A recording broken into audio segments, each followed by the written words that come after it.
Hello, everyone. This is Lori Stevenson with ADTRAN Marketing Operations, welcoming you to today's session, LTE CBRS Solutions, Wireless Broadband Done Right. All lines are muted. Therefore, if you have questions during the presentation, type them in the questions section of your control panel. This presentation is being recorded and you'll receive all assets in a follow-up email. So let's go ahead and get started. I will hand it over to Michael and Patrick for an introduction and begin the recording. Down 20 up, upper tier service level. And in these scenarios, we've looked at a couple of different designs based upon a flat earth design, very limited clutter. So essentially maximizes coverage in one of the first designs that we're going to talk about. And then the second one, we're actually looking at maximizing subscriber count. Again, with looking at maintaining the 100 down, 20 up, upper tier RDOF broadband ability there.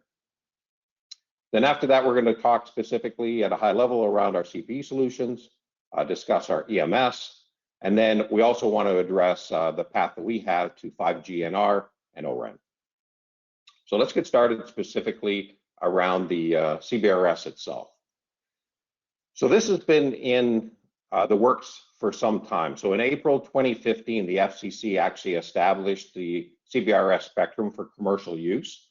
This is 3.5 gigahertz, and more specifically 3.55 to 3.7 in terms of the gigahertz channel. This is one of the upper tiers in terms of some of the mobility services that we've seen. This one is largely focused on both fixed and mobility services, but does offer better propagation than other fixed wireless products that are based upon the 5 gigahertz realm. So you actually can benefit here from near line of sight conditions, which does help our customers in terms of establishing good service and penetration to the actual residences and businesses. So the CBRS is the first time that the US has offered a shared spectrum paradigm, and this essentially considers incumbents, which is really the military radar and satellite ground stations, largely focused in the coastal areas, as well as offering an alternative to new commercial users. And the three tiers, as we will talk about in the next slide, are again just focusing on the incumbents. Priority access license, which is an auction that we just completed this year, and generalized authorized access, or GAA users. So as we look across the tiered spectrum, and we look specifically at the incumbents, and as I mentioned, Navy and fixed satellite service, they have priority if and when they need to utilize the spectrum for their service capability. There are also some wireless ISPs that are transitioning to tier 2 and 3. There were some services and customers that we've actually helped in terms of migrating from WiMAX to LTE CBRS, and some of the networks ultimately that were available are essentially in operation utilizing WiMAX. So some of these wireless IPs are currently in transition. The priority access auction was completed this year. It generated a whopping $4.6 billion. Essentially, that amount of money was generated as a result of a couple of tweaks that they did in terms of the license ownership. So there are 7 10 megahertz channels that were part of the priority access auction. Keep in mind, the CBRS spectrum is 150 megahertz of spectrum.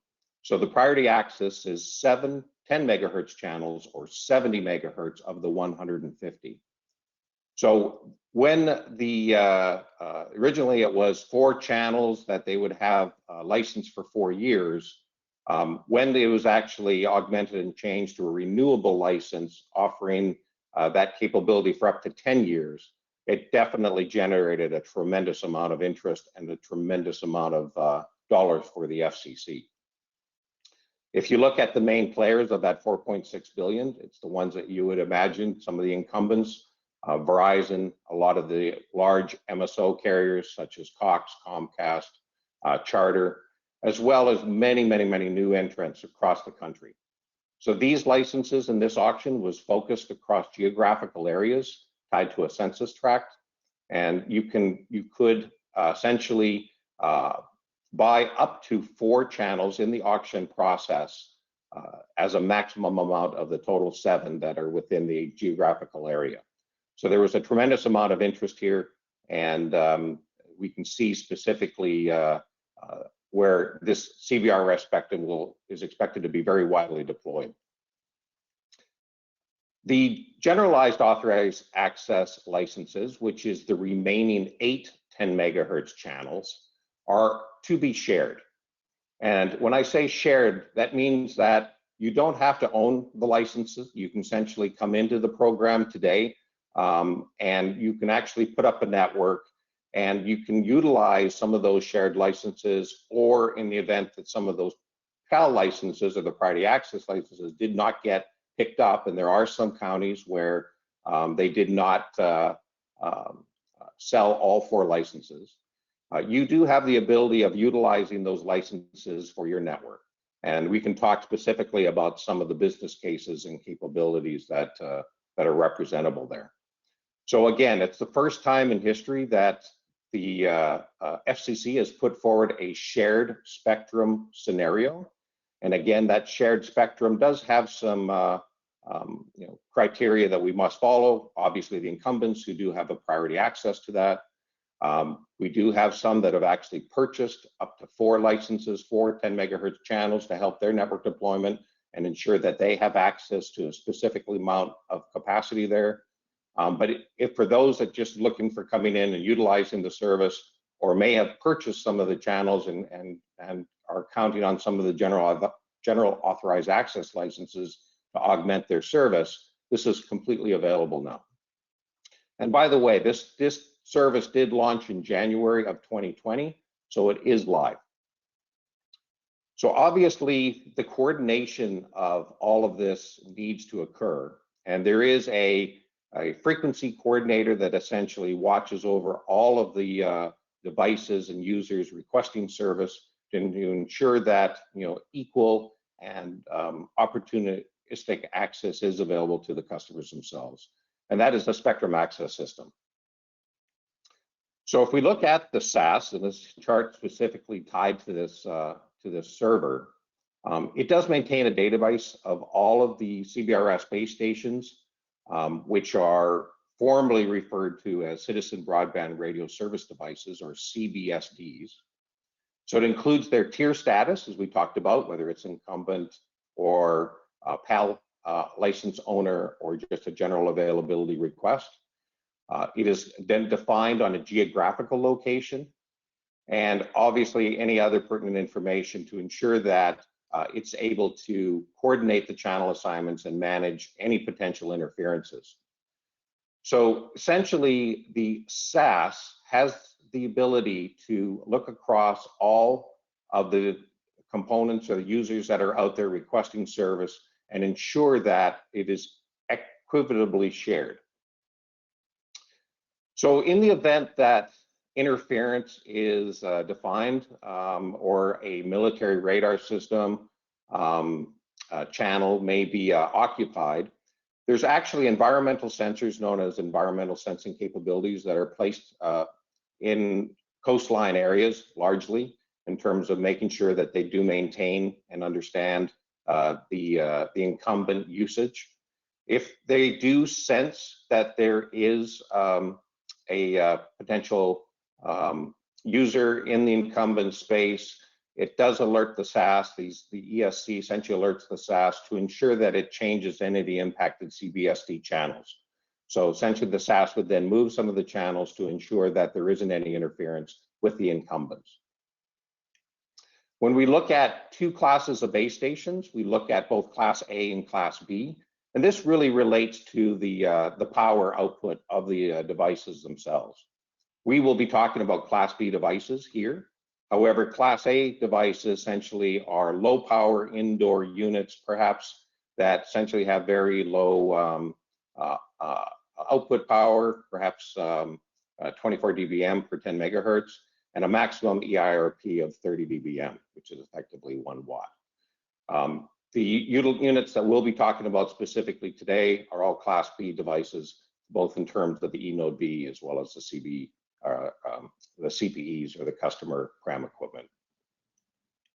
Now, the SAS is not just a single device. The SAS has many operators, including Google, CommScope, Federated, Amdocs, and others. And customers have the ability, or essentially service providers have the ability to make that choice as to whom ultimately they want to work with. All of the SAS information is coordinated between all the users, and they all see the same information in terms of making decisions for their, essentially their service provider CBSDs. And if you look at these choices, I mean, it really is a personal one. There are some different plans, charge plans tied to these. And I suggest that you certainly look into each of the various SAS operators and make the decision on whom you think is right for you. At ADTRAN, we've been working specifically with CommScope, and they've been supporting our trials at no cost. And then when we work into ongoing relationships, we are looking at offering a white glove service where essentially we can bring that SAS capability into the overall program. So we want to make it as easy as possible for our customers. And we have embarked on a arrangement with CommScope specifically there. But that doesn't mean that you should only be looking at that. You've got an option to look at all of the various SAS providers and again, determine which one is the best for you. To essentially work with the SAS, we do need a CBRS Certified Professional Installer license. This is a course that is available online, and you would go online, essentially run through the course itself, and essentially gain that certification so that you understand all the requirements of bringing up a CBRS network, and you can kind of follow by all of the rules attributable. Okay, so since this is an LTE network that we're talking about in the CBRS spectrum realm, we do need an evolved packet core. And the evolved packet core really is available and necessary for the LTE system itself. It effectively separates the user data and the signaling to essentially allow for appropriate scaling by the service providers. So they can essentially dimension and adapt their network easily on a go-forward basis. So as we look at the configuration of the EPC and how essentially it works, essentially user equipment, or as we refer to as CPE or customer premise equipment, is connected to the evolved packet core over the LTE access network. The eNode B is the base station for the LTE radio. And essentially, the evolved packet core is composed of 4 basic elements, as we see detailed specifically here. So there's the serving gateway, which deals with the user plane, transports all the IP data traffic between the CPE and the external networks. There's the PDN gateway, which is the point of interconnect between the EPC and external IP networks. The mobility management entity, or MME, that's the control plane and signaling related to mobility and security for the LTE network. And then, of course, the home subscriber server. So this is the database that contains all the user or subscriber related information and provides all the functions regarded and necessary with mobility management, call and session setup, user authentication, etc. So as we look at the evolved packet core, there are 2 versions in how we approach it with regards to fixed wireless networks.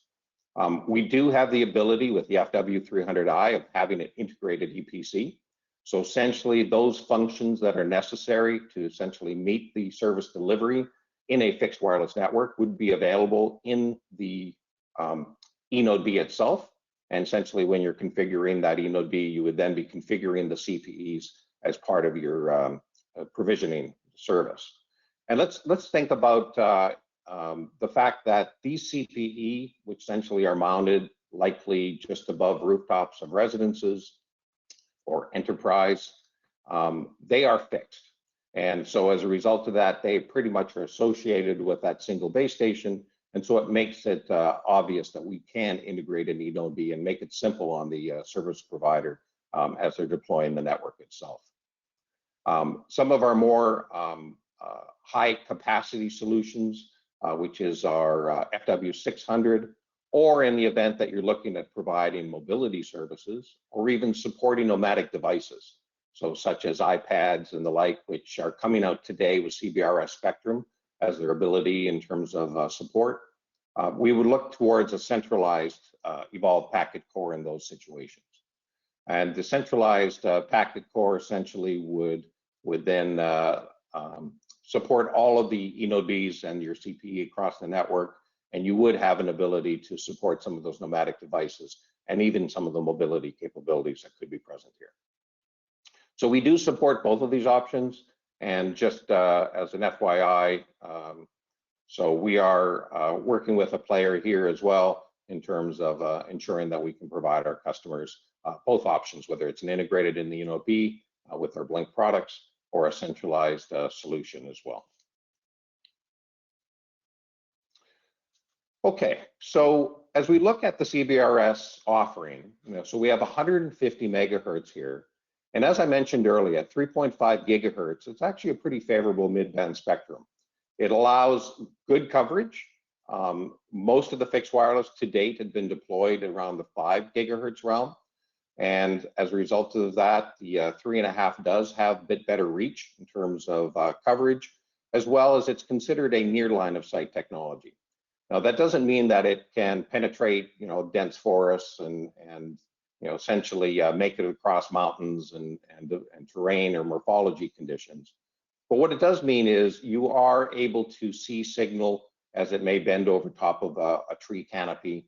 And by essentially working with the devices that we'll have and we'll talk about specifically, you're able to essentially improve some of your end user services as a result of putting and pointing some of the CPE in directions that are most favorable. So as we look at that specifically, there are a lot of opportunities that CBRS allows. We see it as a very cost-effective solution for customers. You do not have to go out and buy spectrum. However, we know, as we've talked about, you do have to have a relationship with a SaaS provider. And that's really, the equipment as well as that relationship with the SaaS provider does allow you to essentially provide services. And we look at some of the business models that are really kind of out there today. We're looking at service providers that are looking at network and capacity augmentation. One of the largest bidders as part of the PAL auctions that just wrapped up a couple of months back was Verizon. So obviously they see tremendous value in the 3.5 gigahertz realm. If we look at some of the new entrants or cable operators, we're looking at providers that are coming in perhaps for the first time, looking at providing either a fixed wireless service or perhaps even a mobility service within their local geographical area. And we've had tremendous amount of investment as well by some of the cable operators. A number of them are working with some of the mobility operators in an MVNO situation. So by owning this spectrum at the 3.5 gigahertz, it gives them a lot of options. Perhaps in terms of offloading a lot of the traffic off of those MVNO networks, or even utilizing their PAL license essentially to perhaps even negotiate different deals than they may have currently today. So new entrants and cable operators, there was a significant number of new players that essentially participated in those auctions. In addition, there is a tremendous opportunity for neutral host RAN, which really is in-building coverage, which would be funded by an enterprise or a property owner, where they could put up in-building services and effectively invite in existing operators today in terms of providing much better throughput and coverage in building.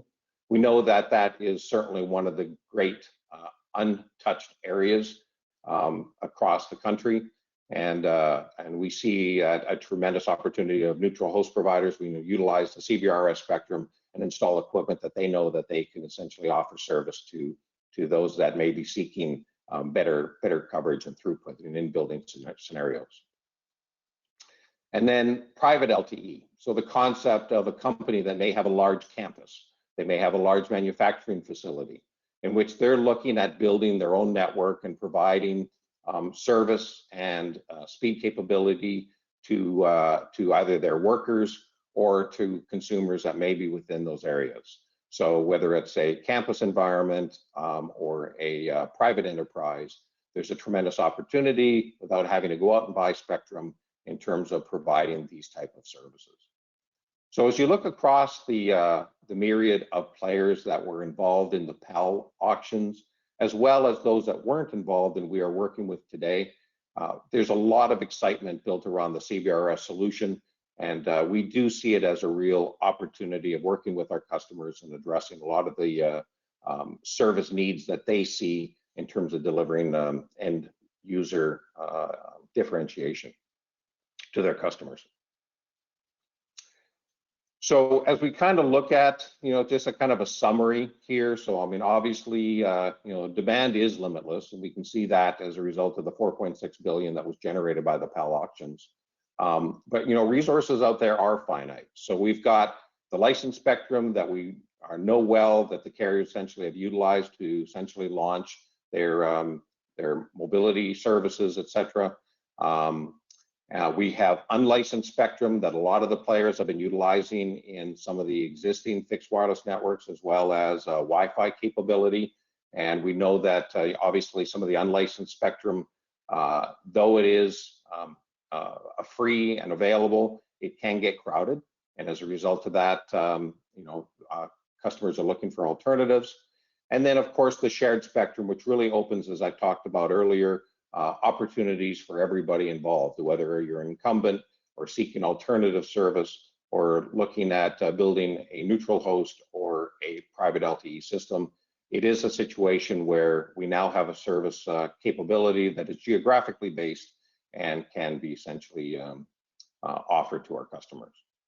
So that's just a real high level in terms of the CBRS spectrum itself. I'm going to turn over the presentation now to my partner here, Patrick Boothman, who's going to kind of walk through our product line as well as some of the RDOF designs that we have put forward to date. So Patrick. Thanks, Michael.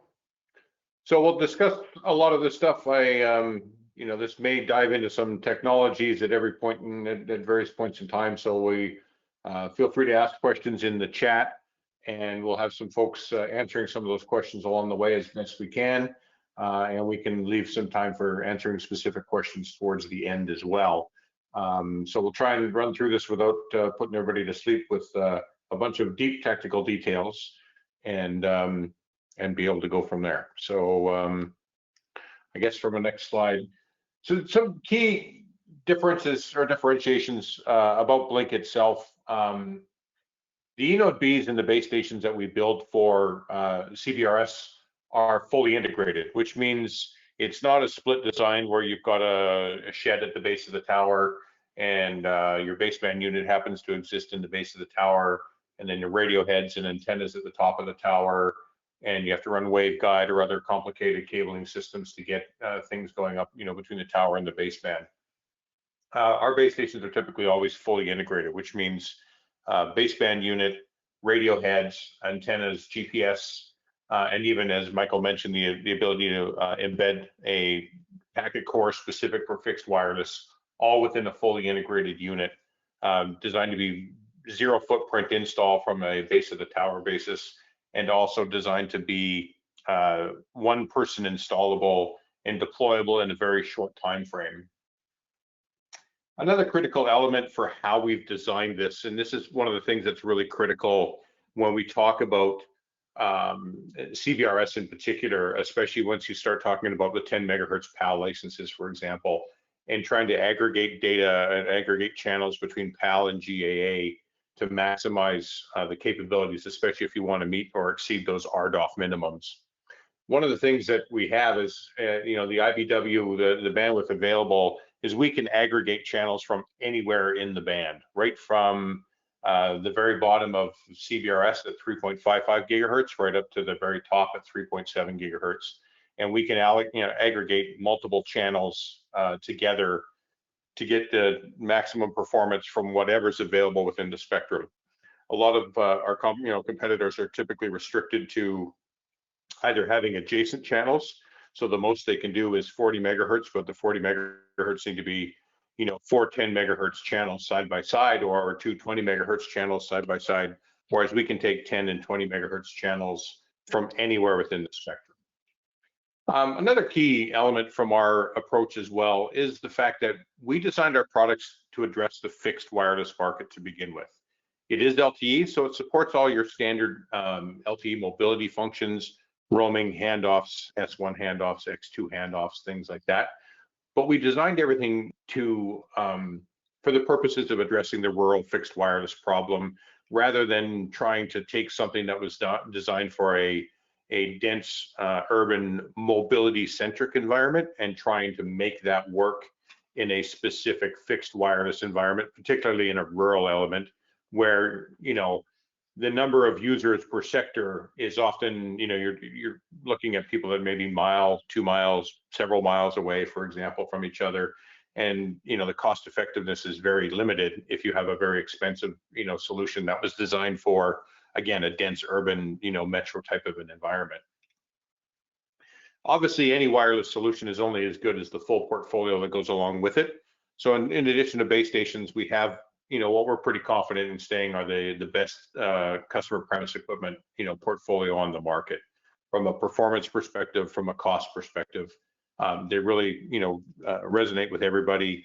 You've got everything from, category 6, very high gain units designed for those extremely challenging non-line of sight type shots, to category 12 units that are capable of, satisfying all of those RDOF requirements, and even to indoor units that are potentially usable for private LTE and distance learning, education, school board type districts, remote learning type capabilities, and for people and operators who want to look at a zero truck roll, zero truck roll type of an installation. We won't talk about this too much, but we also have developed dual band integrated eNode Bs as well. One of the things that's critical with any amount of spectrum that you have available, as the one slide indicated, spectrum's kind of the gold of the wireless space. The more spectrum you have, particularly the more you have from a license perspective, the better off you'll be. That being said, CBRS is limited. There is 150 megahertz. It is shared spectrum. So one of the things that often we'll look at doing is combining say band 48, which is CBRS, with band 46, which is the 5 gigahertz Uni and Uni 2 bands for doing things like license assisted access and carrier aggregation between an anchor band of CBRS and LAA or 5 gigahertz.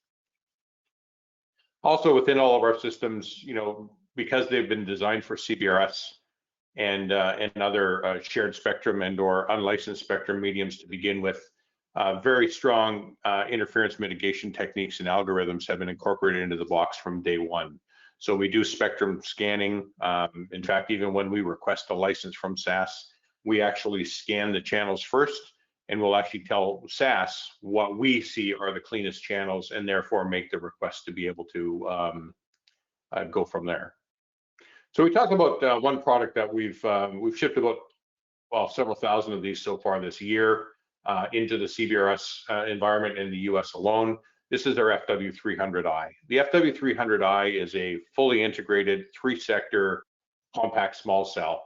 And what this is basically is a unit that's about the size of a small rollaboard carry-on suitcase. Not that people are doing a lot of traveling at, in these particular times, but if you've got a small, 22-inch carry-on suitcase, this is basically about that size and about that weight. It's 12 kilos or 25 pounds, designed to be one-person installable and designed to be deployable, including your tower climb, in less than 4 hours. It's fully integrated. As said, there's 3 sectors. So if we look at the actual unit itself, that's 2 units mounted back to back on a pole. Each one of those units covers 180 degrees with 3 60-degree sectors. Each sector is an independent radio head, all connected to a single baseband unit.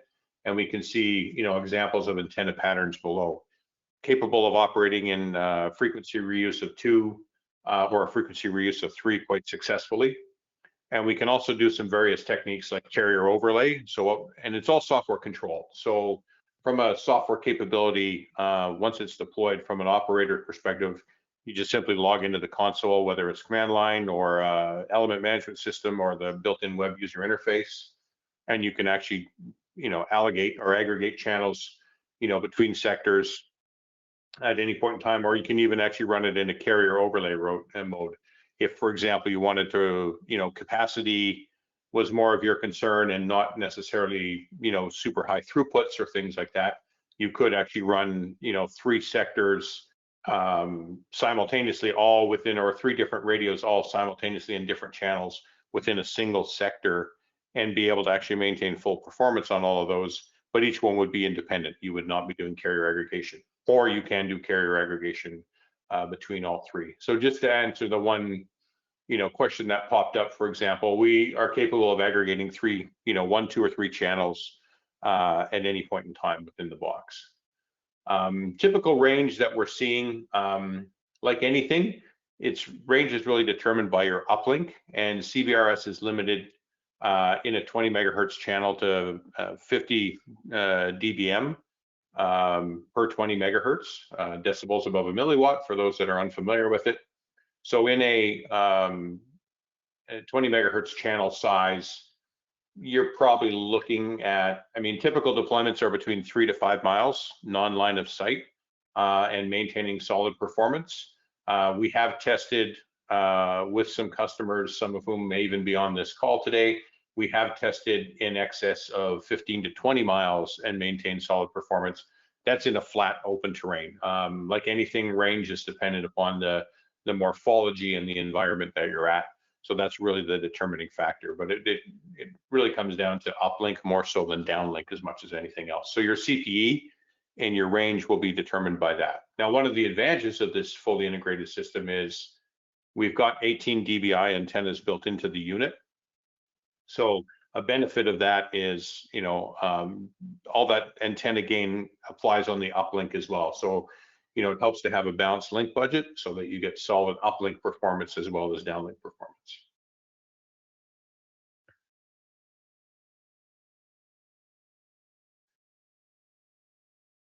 Next slide, I guess. There we go. So some examples of how this can be deployed, and we've got customers that are deploying in active, setups like this in a number of areas. So you'll see things where we'll have customers that have deployed 2 units on a tower, for example.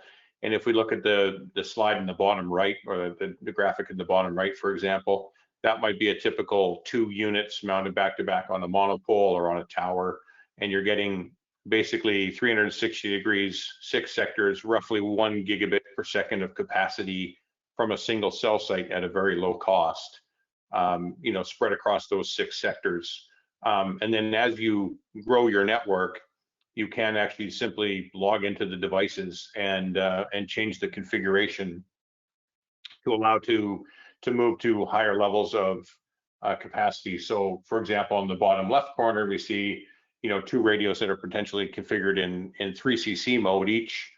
So you're now offering, again, you've got that same gigabit per second of capacity, but now divided up into 2 cell sites, and each one of those sectors is potentially offering 500 meg services to customers within that area. And then you can simply, add additional Enode Bs to, fill in the coverage gaps as you see where your customers are at and which ones are using. And another standard deployment that we see customers doing are actually 3 units mounted on a tower and doing a combination of 2cc in one sector, 1cc in another, and eventually migrating into a full 3cc per sector type of an environment. Next slide.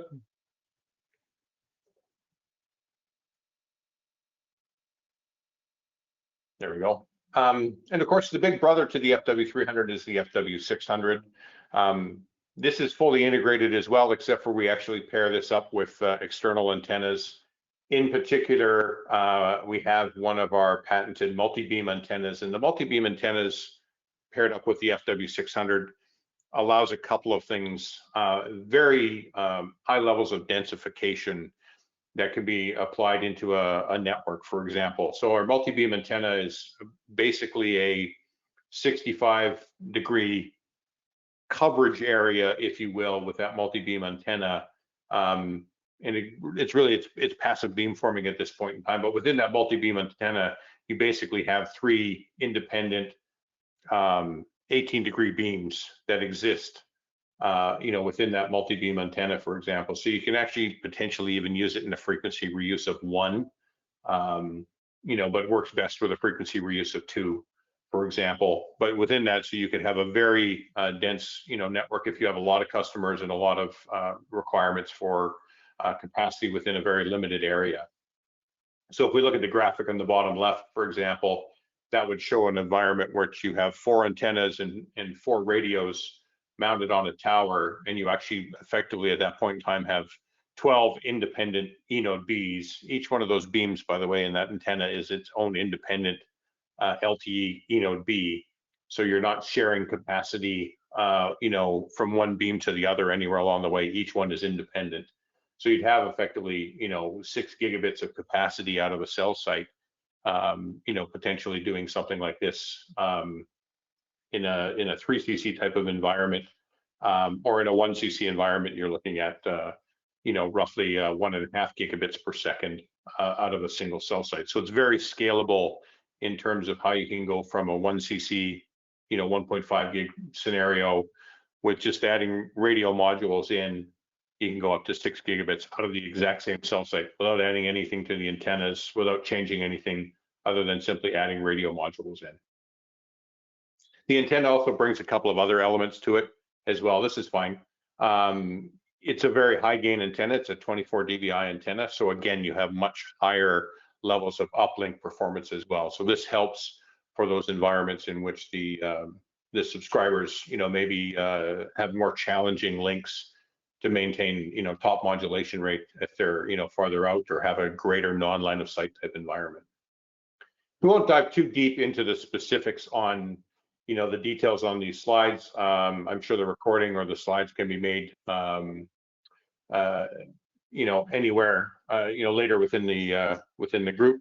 But it gives an idea of some of the scalability that we have, through some of these products. We don't really talk about it too much in the presentation today, but we do have the license-assisted version of the FW600, which actually combines 3.5 gigahertz CBRS with 5 gigahertz. And we also have a band 41 solution as well, which is the 2.5 gigahertz or the EBS band in the US that we're using for this as well. So we did have a customer that we've been working with for quite some time now, between ADTRAN and ourselves, and they had approached us and had said, hey, we're looking for a design, and we kind of want to approach it 2 different ways. One of which was we want to maximize coverage in one set of assumptions, and we want to maximize capacity in the other set of assumptions. And we said, okay, well, certainly we can do that. How do we go about doing this? What's the particular area you want us to cover? And they said, well, we don't know anything at the moment. So what we want to do is actually assume it's clear line of sight. What can we get in a clear line of sight environment based upon these particular parameters? So they gave us some parameters, and we plugged that back in. So we tried to pick a relatively flat area from a morphology perspective, which ended up being in the state of Minnesota. And it was what kind of capacity and what kind of coverage could we get if we did 10 separate sites, all relatively close together. What would the inter-site distance look like? What sort of coverage and capacity could we do? So a couple of assumptions about the next graphics you'll see. Each one of the base stations is mounted about 150 feet above, at a height of 150 feet above ground. Each one of the CPE is mounted at 15 feet above ground or 3 feet above the building, assuming we mount it on the rooftop. The frequencies covered, in this one, it's pretty much all 3.5 gigahertz CBRS band. We do have some stuff with license assisted access as well, but we're not talking about that here. And all of the design was to ensure that we met the RDOF minimums or above minimum requirement, which is 100 megabits per second down, 20 megabits per second uplink at the cell edge. So not just what we would do wherever, it was what we would achieve, at the cell edge. So going from there, a couple of other things too: 90% reliability at the cell edge, and also assuming a 20-to-1 oversubscription ratio. So first requirement was, what do we do from a coverage perspective? And you can see some of the numbers in there. We're basically talking about, again, this is across all 10 sites, so this is not one site, but you're talking about, cell radiuses often being in the range in clear line of sight, 10 plus kilometers long. So as we see from the, from the graphics, and you can see from the chart on the right-hand side just below, basically an RSRP level of between, -90 to -110, which means you can pretty much maintain top modulation rates across most of that. The differences between the graphics are on the left-hand side, it's doing 2cc carrier aggregation. This is using our FW300i product. The FW300i in the middle is doing a 3cc 4-sector configuration. So on the one on the left is a 2cc 6-sector configuration. The one in the middle is a 3cc 4-sector configuration, but in a frequency reuse of 1. So basically just using 60 megahertz worth of spectrum total. The one on the left is using 80 megahertz worth of spectrum. And then the one on the right is using our FW600 with the multi-beam antenna in a 2cc configuration. So that again is using 80 megahertz worth of spectrum. So typical coverage area and typical subscribers, as we can see, down below, typical cell radius, again, this is all clear line of sight, is 14 or 15 kilometers, depending upon what solution is in place. And the overall area covered, about 4,400 square kilometers, using the FW600 or the 2cc FW300. 3cc with a smaller, again, 4-sector configuration versus 6-sector, the coverage drops a little bit. The more important one, what sort of, so the numbers below are the same, but the graphic tends to give you an idea of what sort of capacity numbers and throughput numbers we're doing. And again, this was designed with meeting the RDOF above baseline, minimum of 100 by 20. So as a typical example, on the left-hand side, vast majority of the network was achieving, the 100 by 20. FCC in a 3cc reuse of 1 for the FW300. Pretty much all of it was in a 50 by 10, and a large chunk of it, obviously, it achieved 100 by 20 as well. And then same thing with the FW600 and the 3-beam in a 2cc configuration. Pretty much the vast majority of the sites covered reached the 100 by 20 example. So the next one was to maximize subscriber count. So how do we turn around and densify things so that we achieve the maximum number of subscribers? So rather than focusing on total coverage, let's focus on peak subscribers. Same 3 configurations. So FW300i in 2cc mode on the left-hand side across 6 sectors. 3cc mode in a reuse of 1 to minimize spectrum usage in the center. And then the FW600 3-beam in a 2cc configuration on the right-hand side. So coverage area obviously drops when you're trying to maximize the number of subscribers because, again, the intent being, you want to be able to cover as many subscribers, within your oversubscription ratio and meeting that above baseline minimum. So here's where you start to really see the advantage of the densification of the FW600. In the 3-beam, the multi-beam antenna and running in 2cc mode, you're actually seeing just under 4,000 subscribers being covered with that 100 by 20 services.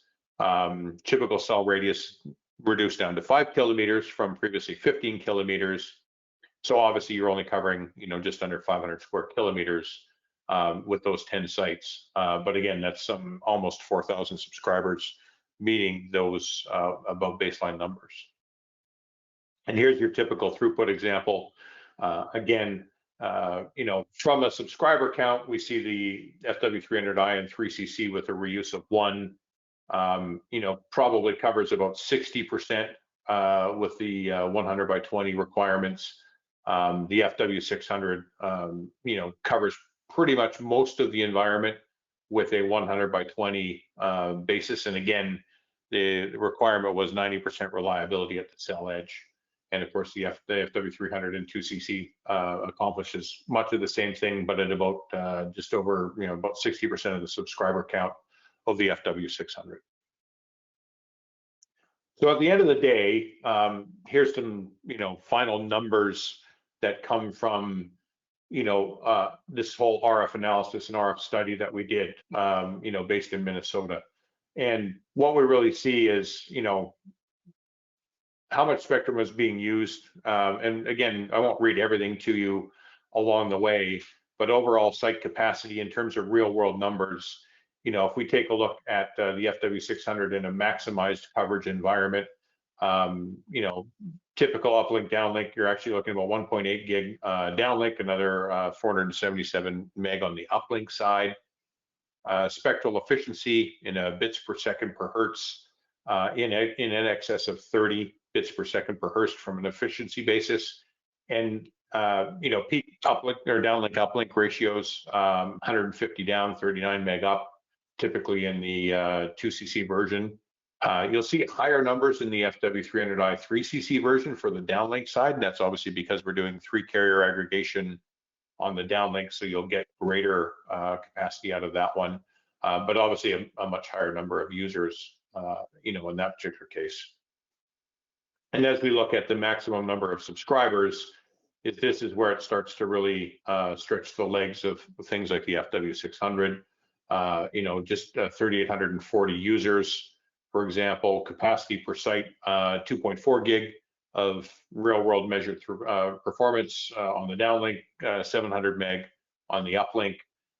Spectral efficiency goes up to just under 50 at 48.4, and your peak 200 meg down, 60 meg up, and average busy throughput on the network was 126 down or 38 up, again exceeding those RDOF above baseline minimums.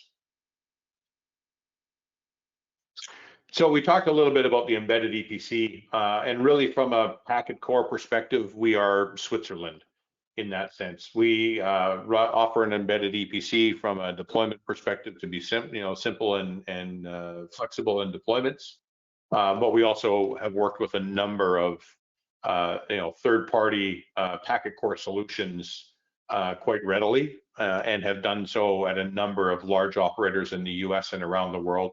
That are fully integrated with some of the biggest players that you've heard on the market, for example. So from a centralized EPC perspective, we're fully open to working in that type of an environment as well as the embedded EPC. As we said earlier, I mean, nothing really happens without being able to have a solid CPE at the end of it. And there's really 2 elements behind the CPE, one of which is having a CPE that's capable of doing this. And probably one of the things that's even more critical is having the ability to actually be able to determine where you're going to be able to provide services to customers and how reliable are they in that sense. So let's go to the next slide. One of the things that we've discovered in working with a number of operators, both large and small, in the US and elsewhere, is that your typical installation times for, well, there's a number of challenges, but I mean, one of which is the typical installation time when you roll a truck out to a subscriber's house ranges between about 4 hours for a relatively simple, straightforward installation to as many as 8 hours for a more challenging installation.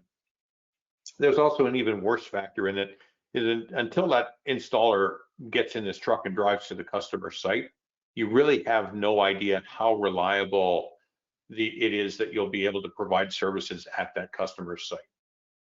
So I'm working with a couple of customers we have in the US. They asked us to see if there was a way we could help resolve that problem. So we came up with a solution as part of our EMS solution called NetLink, and a specific element of that called PointLink. And PointLink is a combination hardware, software, server tool or system that really enables us to be able to cut installation times down to a fraction of what they typically are. And not only that, really reduce those negative truck rolls meaning an installer drives up to a customer's house, does some testing for 2 or 3 hours, is unable to establish a link, and then has to go back to the warehouse and start all over again at the next customer. So it's really built up of three components. Component number one is, let's go back a slide, sorry, yeah, there we go. Component number one is the actual tool itself, which is this box in the top left corner, and it actually slides right onto the back of the bracket that the CPE gets mounted onto. This tool has a built-in lithium-ion batteries and a PoE adapter, so it is capable of actually powering a CPE for up to 8 hours. It's got accelerometers built into it, and it has Wi-Fi and Bluetooth built into it. So it actually, has the ability to communicate details externally. So basically, what you do, the installer would show up on site. They'd have a reasonable idea of what the which side of the home with which to do the installation on. Slide the PointLink tool onto the back of the bracket. The bracket is kind of loosely adjusted to hold the CPE and allow for alignment. And then you connect to the tool, with the smartphone, and you've got the PointLink app on the smartphone that actually then connects to it.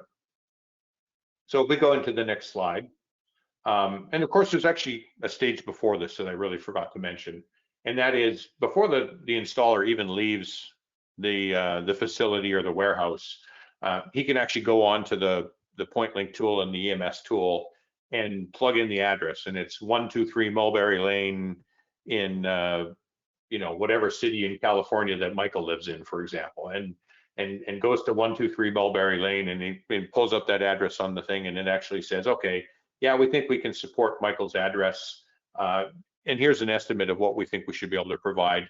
It's covered by these particular 2 or 3 eNode Bs, and here's a prediction of what sort of service we should be able to offer to to Michael.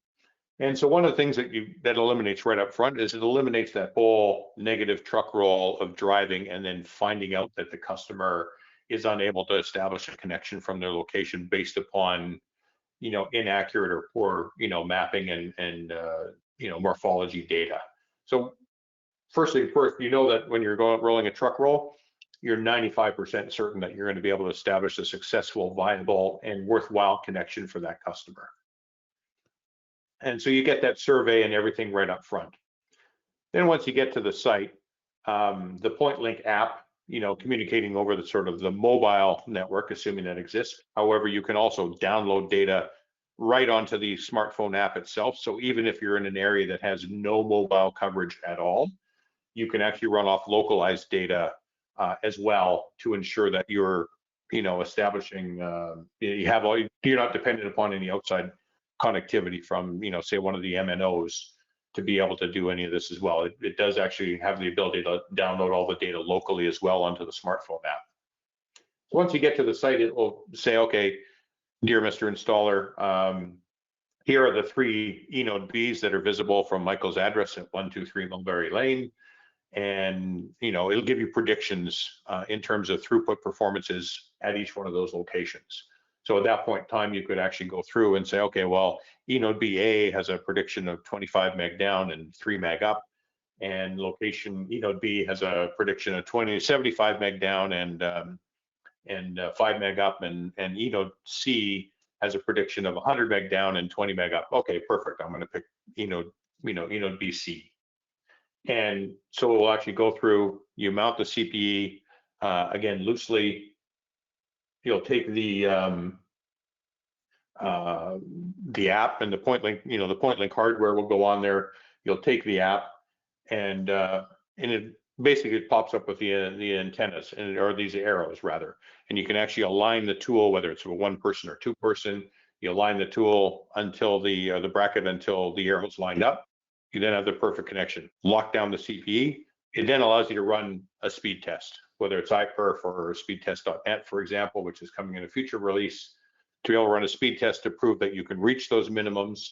And then probably the most important step of all, behind all this, it then allows you to take that CPI specific data that you need and be able to upload that directly into SAS. So you have single step registration with SAS. So when that CPE then comes online, officially from a SAS perspective, it actually is able to transmit at full power. Only then does the operator need to finalize the install by drilling a hole in the customer's home, running cables, etc. I know we're close on time, so we'll move on.